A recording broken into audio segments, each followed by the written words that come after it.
do we put into it? I'm sorry? Yeah? Okay, I'm on. Okay. When Jesus died on the cross, when they used that crucifixion, it was painful.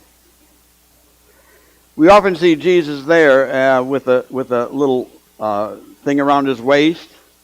There was no thing around his waist. He was stark naked. All the prisoners were, to show the shame. When they put the nails in the hand, and of course this would be the hand, but they say it was more down here between the bones. Because if it was in the hand and the body was hanging on it, it would just rip it up. But down here it would hold on to it. But still, painful. And they survived. It was a slow death. Because if you put your hands up over your heads, can you breathe very well? No. So you kind of suffocate. And to get a deep breath, you'd have to push up, and then you go back down again. And this is how Jesus died. And this went on for hours. But it's notice this, that what Marty read this morning in our scripture reading, Mary, his mother, was there. She was standing there witnessing this whole event. She hears him breathe. Couldn't take deep breaths. And every once in a while he would go up. Picture him on the cross. The night before, the morning before, he's beaten, hit in the face, bag over his head, hit. And so he's there, and out of his mouth comes spit. Down on his beard, spit that's blended with blood. Do you see the picture? Nailed on the cross, spit mingled with blood, struggling to breathe. His mother hears this. She hears him breathing. Slow breaths. Hard. She remembers his first breath after he was born. And so for some 30 plus years, he lives. But she remembers what he was like when he was a baby.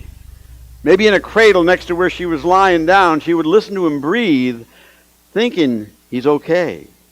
And if that breath, was coughing or so, there's something wrong. But she hears it, and it makes her aware of the situation. And she's hearing him breathe again. You can't help but hear him breathe again on the cross. His mom's heart is broken. And when he finally dies, there are two things he says. Actually, there are two phrases that he uses when he dies.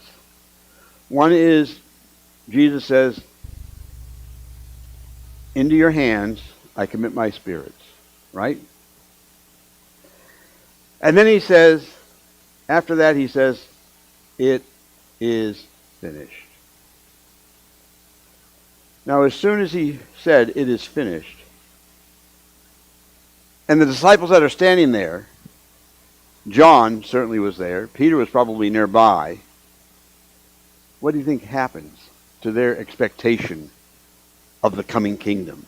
All this time, for 3.5 years, they were working with Jesus. All this time, they're hearing of the coming Messiah, or that Jesus is the Messiah. All this time, they're planning on the new world, a revolution, where the Romans would have been defeated and the followers of Jesus would have taken over.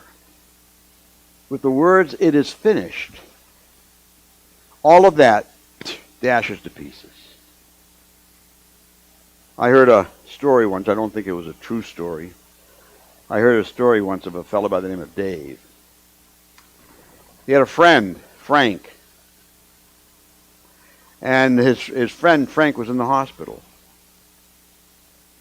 So Dave made a decision that he would go and visit Frank in the hospital. Goes to the front desk and says, "Frank so-and-so, is he here?" "Yeah, he's in room so-and-so." So he turns down the hallway, goes down the other hallway, and he comes to the room. And there, just outside the room, he sees the doctor and the nurse and maybe a aide laughing. What would you think of that? But he says, hey guys, everything okay? You must be doing well because you're laughing. And they say, no, he's not okay. He just died. Wouldn't that be odd?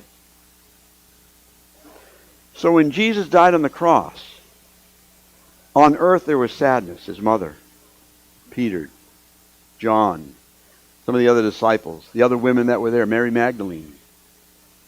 There's sorrow. But now I want us to move from that picture of Jesus dying on the cross, the disciples around him, and what's happening in the universe. What's happening in the universe the moment Jesus died? What? The veil split, yeah. Curtain split. Grief.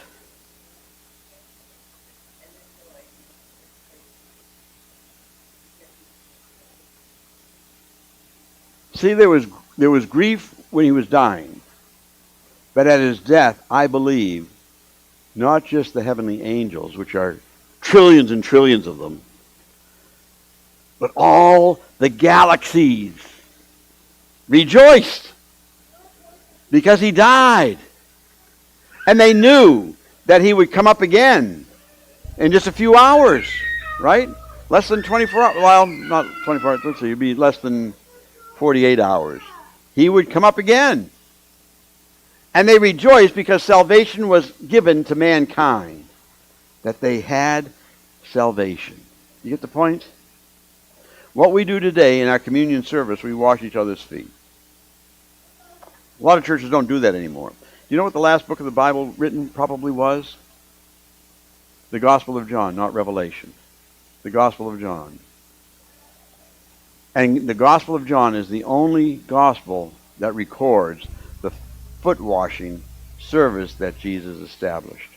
It's not mentioned in Matthew, Mark, or Luke, but in John it's there. Why? I'm thinking because human nature, let's get away from this. We don't have to do this anymore. And John wanted to bring it back to our attention that foot washing is important, because what we're doing at that time, we're actually bowing before someone else, an equal, and saying, an equal, but saying, I'm washing your feet because you are better than me. So we call this communion service, foot washing service, we call it the ordinance of, no, all Adventists or long-time Adventists know, right?